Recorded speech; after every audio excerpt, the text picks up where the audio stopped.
श्री स्वामी समर्थ. मी Jayashree glow with Jay या चॅनलमध्ये आपलं स्वागत करत आहे. आज मी तुमच्यासाठी घरच्या घरी बनणारा एक भन्नाट orange peel powder face mask घेऊन आलेले आहे. चेहऱ्यावरील टॅन, आपला डलनेस असतो, नंतर स्किनला नॅचरली चमक देण्यासाठी हा फेस मास्क खूप छान आहे. अगदी कमी खर्चात आणि सहज मिळणाऱ्या साहित्यांपासून हा मास्क आपण तयार करूया. चला तर मग हा फेस मास्क कसा बनवायचा आणि कसा वापरायचा ते पाहूया. तो व्हिडिओ स्किप न करता शेवटपर्यंत बघा. तर आता आपल्याला घ्यायचा एक स्वच्छ बाऊल. आता मी इथे एक बाऊल घेतलेला आहे. त्याच्यामध्ये टाकत आहे मी ऑरेंज पील पावडर, म्हणजे संत्र्यांच्या सालीची पावडर. आता मी ही रेडीमेड आणलेली आहे, पण तुम्ही ती घरी अगदी सहज तयार करू शकता. त्यासाठी संत्र्याच्या साली स्वच्छ धुवून सावलीत पूर्णपणे वाळवून घ्यायच्या आणि नंतर त्याची पावडर करून हवाबंद डब्यात साठवून ठेवायची. ही पावडर आपल्या स्किनसाठी तर चांगली आहेच, पण केसांसाठी सुद्धा खूप फायदेशीर आहे. आता मी तुम्हाला दाखवत आहे मी कुठलं ऑरेंज पावडर वापरलेली आहे. तर तुम्ही ही वापरू शकता आणि सहज अवेलेबल आहे, नाहीतर ऑनलाईनसुद्धा मिळू शकते. अशा प्रकारे दिसते ही पावडर. असं वाटते ही मुलतानी मातीच आहे, पण ही ऑरेंज पील पावडर आहे. जर आपण घरी केली तर त्याची इतकी फाईन पावडर होत नाही. खूप गाळावं लागेल ती, वस्त्र गाळ वगैरे करून, एखाद्या कपड्यातनं वगैरे गाळून, तेव्हा त्याची फाईन पावडर होईल. पण आता ही मार्केटमधली असल्यामुळे याची खूप छान अशी सॉफ्ट पावडर आहे.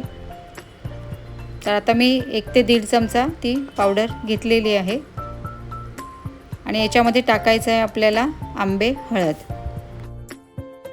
आता मी इथे घेतलेली आहे आंबी हळद, पण आता आपल्याला आंबी हळदच घ्यायची आहे. आंबी हळद नसेल तर घरची हळद घ्या, कारण घरी केलेलीच हळद पाहिजे आपल्याला. जर विकतची आणत असाल तुम्ही तर त्याच्यामध्ये भेसळ असतं. म्हणून आपल्या स्किनसाठी होईस्तोवर तुम्ही घरचीच हळद घ्या. स्किनसाठी काय, मी तर म्हणते आपल्या हेल्थसाठी, आरोग्यासाठी जेवढं तुम्हाला घरचं करता येईल तेवढं तुम्ही घरचं यूज करत चला. आंबी हळद आपल्या त्वचेला शांत आणि ताजेतवाने वाटण्यास मदत करते. त्याच्यानंतर आपल्या चेहऱ्यावर जे अतिरिक्त तेल आलेलं असते ते सुद्धा ते कमी करते. आता याच्यामध्ये घ्यायची आहे आपल्याला मुलतानी माती. मुलतानी माती जास्त नाही घ्यायची आपल्याला, फक्त अर्धा चम्मचच घ्यायची आहे, अर्धा ते पाऊण चमचा.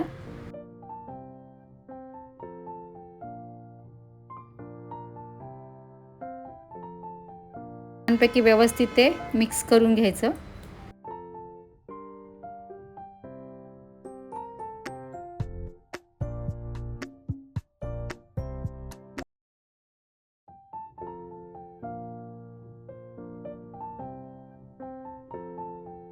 आता मी याच्यामध्ये टाकत आहे 1 चमचा तांदळाची पिठी. हे सुद्धा मी घरीच बनवलेलं आहे आणि मेन म्हणजे याचं काम आहे की आपल्या चेहऱ्यावरची डेड स्किन असेल ते ती काढून टाकते आणि आपलं स्किन सॉफ्ट आणि तजेलदार बनवते. आता त्याच्यानंतर मी टाकत आहे गुलाबजल. गुलाबजल सगळ्यांनाच माहिती आहे की आपल्या चेहऱ्याला थंडावा देतो. आता याच्यामध्ये टाकायचं आपल्याला 1 चमचा ॲलोव्हेरा जेल, जे की आपल्या स्किनला ते हायड्रेट ठेवते. तुम्हाला जर इथे फ्रेश मिळालं तर तुम्ही फ्रेश पण 1 ते 2 चमचा टाकू शकता. आणि आता छानपैकी व्यवस्थित मिक्स करून घ्यायचं. जसं जसं आपण साहित्य टाकतो तसं तसं छानपैकी मिक्स करत चला ते. आणि याच्यामध्ये टाकायचं आहे आपल्याला आता छान कच्चं दूध, जेणेकरून छान त्याची पेस्ट झाली पाहिजे. म्हणून मी हे कच्च्या दुधाने छान व्यवस्थित भिजवून घेत आहे.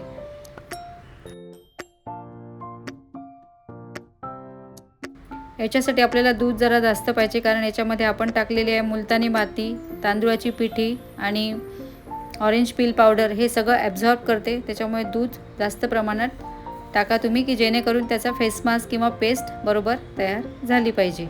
आता मी असं दूध टाकते आहे याच्यामध्ये. तुम्ही बघा, मी थोडं थोडं दूध टाकते, किती घट्टसर दाटसर झालेलं आहे ते. त्याच्यामुळे आता अशी पेस्ट तयार झालेली आहे. मी छान ते दूध टाकून पूर्ण मिक्स केलं. त्याच्यामध्ये कुठलीही गुठळी राहू द्यायची नाही आहे. व्यवस्थित ते मिक्स करायचं. आणि आता टाकायचे आपल्याला छान सगळं मिक्स केल्यानंतर इव्हिऑन कॅप्सूल. इव्हिऑन कॅप्सूल आपल्या स्किनला खूप सॉफ्ट ठेवते. जे ड्रायनेस आला असेल ते सुद्धा ते कमी करते. त्याला 2 ते 3 मिनटं झाकून ठेवायचं, जेणेकरून ते सगळं साहित्य छान मुरलं गेलं पाहिजे. ते छान सगळं एकमेकांमध्ये एकजीव झालं पाहिजे. तर मी झाकून ठेवलेलं आहे ते. आणि तुम्ही बघू शकता, पहा मी काढलं थोड्या वेळाने तरी पण ते घट्टसर झालेलं आहे. तर मी याच्यामध्ये आता परत दूध टाकते. तुम्ही गुलाबजल टाकू शकता, दही टाकू शकता किंवा साधं पाणी टाकूनसुद्धा मिक्स करू शकता, जेणेकरून ती आपल्याला व्यवस्थित तो फेस पॅक तयार झाला पाहिजे. आता मी याच्यामध्ये दूध टाकत आहे. माझं सगळ्यात आवडीचं फेस मास्कमध्ये लावायचं म्हणजे मी कच्चं दूध जास्त प्रमाणात वापरते, त्यामुळे मी कच्चं दूध टाकलं याच्यामध्ये आणि परत छान व्यवस्थित मिक्स करून घ्यायचं. आता आपल्याला चेहरा क्लीन करून घ्यायचा आहे व्यवस्थित तो, कारण कुठलाही फेस पॅक लावण्याआधी चेहरा आपला क्लीन असणं मस्ट आहे.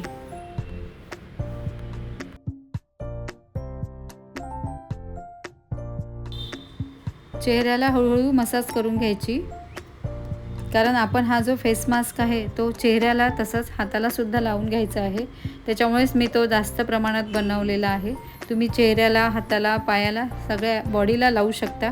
आपली बॉडी स्क्रब म्हणून सुद्धा त्याचा यूज करू शकता. आता मी तांदळाच्या पिठीने आणि कच्च्या दुधाने चेहरा क्लीन करून घेतलेला आहे आणि आता आपण हे फेस पॅक अप्लाय करूया.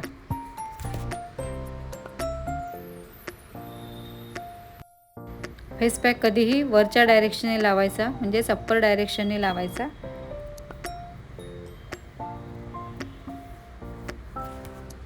आता मी तो पूर्ण चेहऱ्याला लावून घेते, तसंच हाताला पण लावते, म्हणजे हातसुद्धा खूप आपले स्वच्छ होतात.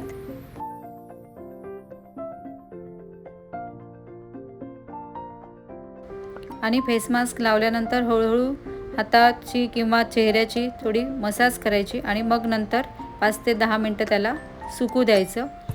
पण कुठलंही फेस मास्क लावण्याआधी तुम्ही पॅच टेस्ट नक्की करा, कारण प्रत्येकाची स्किन ही वेगवेगळी असते. प्रत्येकाला प्रत्येक वस्तू, इन्ग्रेडियंट्स सूट होईल असं नाही, त्यामुळे त्याने पॅच टेस्ट नक्की करा. आणि अशा प्रकारे तुम्ही जेव्हा फेस मास्क लावाल तेव्हा त्याची मसाज व्यवस्थित करा. आणि हा फेस मास्क तुम्ही जर आठवड्यातून 2 वेळा लावला तर तुमची चेहरा, तुमची स्किन खूप सुंदर होईल. आता हा फेस पॅक माझा पूर्णपणे सुकलेला आहे, पण जेव्हा कधीही पूर्ण फेस पॅक सुकलेला असतो तो तसा काढायचा नाही, त्याला थोडंसं अजून ओला हात लावायचा किंवा गुलाबजलचा स्प्रे मारायचा. तर मी थोडं ओलं करून घेतलेलं आहे आणि नॅपकिनसुद्धा ओला केलेला आहे, त्याने मी छान पुसून घेत आहे व्यवस्थित. आणि मी आता चेहरा स्वच्छ थंड पाण्याने धुवून आलेला आहे. आणि जे तुम्ही कुठलं मॉइश्चर लावता ते आधी लावून घ्यायचं. असं नाही की फेस मास्क लावल्यानंतर मी थोड्या वेळाने चेहऱ्याला लावेल. तुम्हाला लगेच मॉइश्चर लावून घ्यायचं आहे, कारण त्यामुळे आपल्या चेहऱ्यावरती ड्रायनेस आलेला असतो, म्हणून लगेच मॉइश्चर लावून घ्यायचं. तुम्ही बघू शकता चेहरा किती छान झालेला आहे. आणि आता तुम्हाला कुठल्याही इव्हेंटला किंवा कुठल्या लग्नाला जायचं असेल तरी तुम्ही हा फेस मास्क लावून लगेच रेडी होऊ शकता आणि तुमच्या आवडीचं जे मेकअप आहे ते तुम्ही करू शकता. ते चेहऱ्यावर खूप छान बसते. तर कसा वाटला हा व्हिडिओ? आवडला असेल तर नक्की लाईक, शेअर आणि सबस्क्राईब करा. अशा सोप्या आणि घरगुती ब्युटी टिप्ससाठी ग्लो विथ जयू चॅनलला नक्की सबस्क्राईब करा. भेटूया पुढच्या व्हिडिओमध्ये लवकरच.